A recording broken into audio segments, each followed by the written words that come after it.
For the first time since I snapped my bicep, for the first time since I had my distal bicep tendon tear, I can now finally work out again. Kind of. Oh, hi, Mark.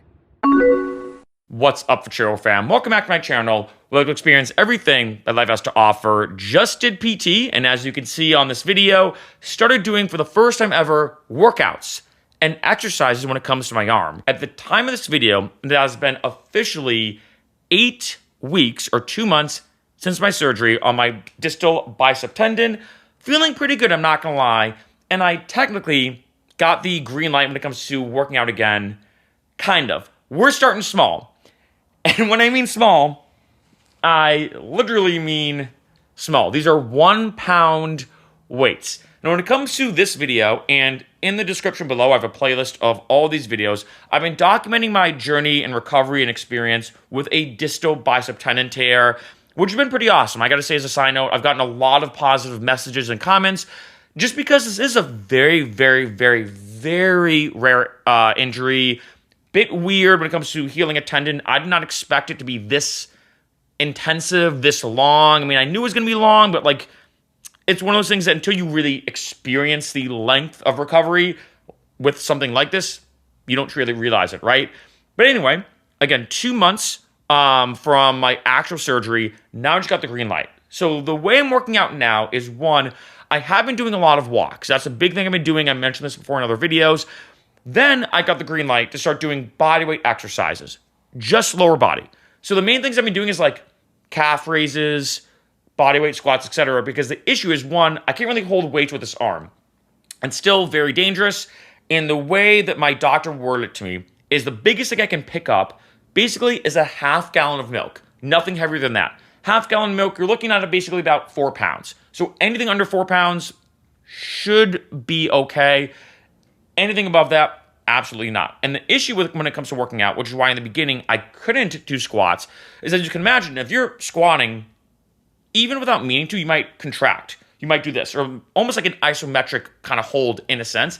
And this contraction works actually your tendons. So I couldn't really do bodyweight squats for a little bit, then got the green light. And now for the first time, I can finally start, what I'm going to truly say, working out this arm.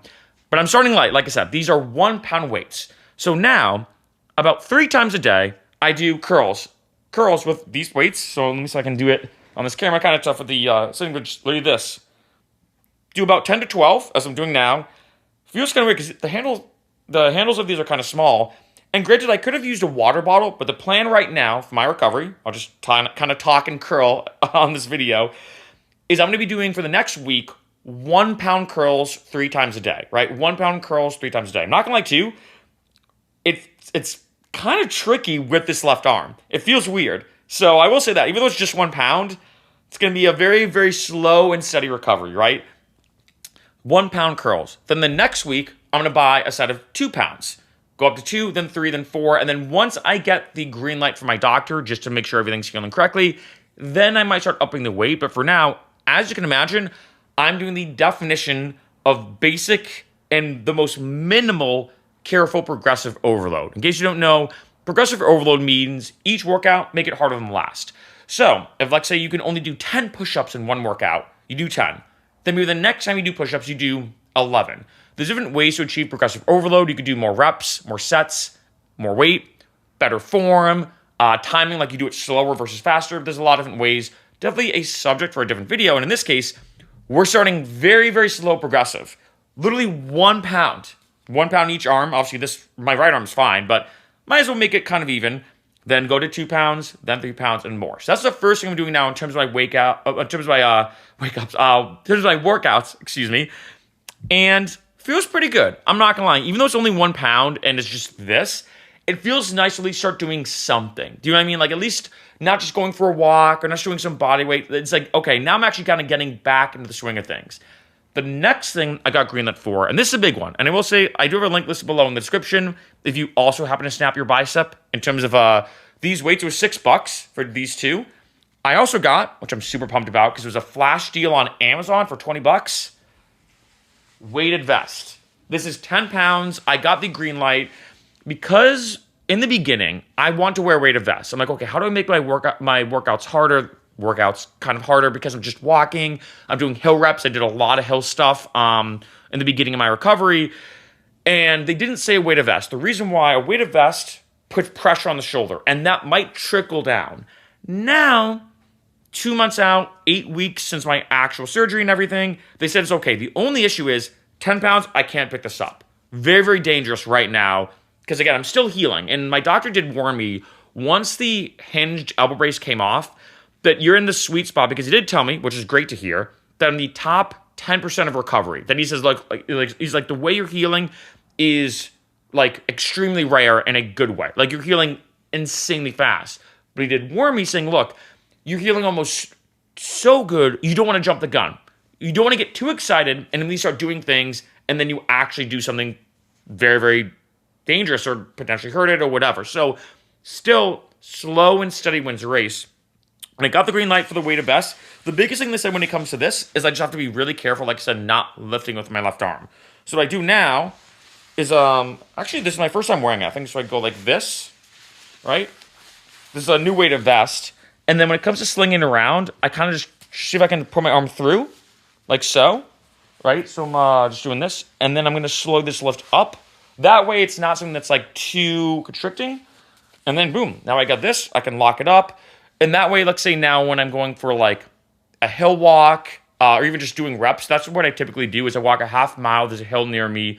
Walk a half mile, go up and down the hill a bunch of times. Or let's say I do bodyweight squats. Now I can add some weight to it, which feels kind of nice because like I said in the beginning, or in general when it comes to doing, like say, leg workouts, I can't hold weights in my arm unless they're like 1 pound, right? So this is a way for me to add weight onto my body just to give it some resistance and make it a little bit more difficult without kind of putting too much pressure on this arm. And I will say this, when it comes to this weighted vest, I am going to be a little careful with it because as you can imagine, it's still putting pressure on the shoulder. And because of just biomechanics and physiology, the last thing I want to do is put too much pressure on the shoulder for, like, say, too long. And then what happens is I'm now getting too much kind of like trickle down, so to speak, right? Where like trickle down effects that might affect the distal tendon. But in this case, I'm feeling pretty good. Pretty awesome update because, again, I'm not going to lie, it's been a very slow and steady thing. In the beginning, all I could do was cryo because when I had that kind of, that splint on it or whatever, that like kind of mini cast, if I call it like a half cast in a sense, I couldn't sweat, I couldn't get it wet, none of that. So all I could do was cryo. Then once that came off and I got my hinged elbow brace, they're like, okay, you can now start doing walks, but that's it. Literally just walking. Then I got the green light to do like just hill reps because it's like, all right, you're just walking up and down a hill. So it's working my legs a lot better because there's been a lot of studies to show that when it comes to, like, say, walking on an incline, I don't know what the exact math is, so don't quote me on this, but it's something like 1 minute of walking on an incline is equal to like 10 minutes walking normally at like a normal level, right? There's something like that. I can remember the exact conversion. So doing hill reps, right? As any runner knows, hill reps are brutal. And I was just walking, not running. Then I got the green light to do bodyweight squats, being like, okay, your hinged elbow brace is off. You can now get full movement in your arm. Now you can do squats. And then we're now at the next stage of my recovery where I can now, what I'm going to consider start really working out. Now I'm starting to kind of work out, even though it's like very, very, very minimal. I'm still not doing any push-ups. I'm still not doing any kind of technical things. Even sit-ups, I'm a little worried if, like, say, like I use my arms too much or like, so I do have to be very, very careful of what I can do. But in general, it feels nice. And as weird as it sounds, it feels nice, though, to finally have weights in my hands and really start doing something. Even though it's 1 pound, we're starting at literally 1 pound and working our way up.